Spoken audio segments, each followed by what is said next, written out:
Hello, আসসালামু আলাইকুম। শখের খামার ফরিদপুর ইউটিউব চ্যানেল থেকে ছোট্ট একটা শর্ট ভিডিও নিয়ে চলে আসলাম।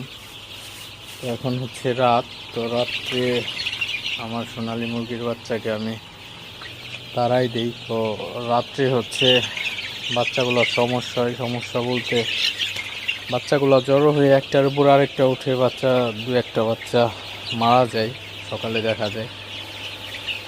তো কারেন্ট গেলে এই জিনিসটা বেশি হয়। তো আমার এখানে দুইটা লাইন আমি সব সময় কন্টিনিউ, দুইটা লাইন থেকে আমি লাইট অন করে রাখি। মাঝে মধ্যে দেখা যায় দুইটা একসাথেই যায়। তো এই হচ্ছে সমস্যা। তো কারেন্ট চলে গেলে, অন্ধকার হয়ে গেলে বাচ্চাগুলো সব জড়ো হয়ে যায়। তো একটার উপর আরেকটা উঠে বাচ্চাগুলো হয়তো চাপ খায়, দু একটা বাচ্চা মারা যায় প্রতিদিনে। তো এই জিনিসটা আসলে একেবারে খারাপ লাগে।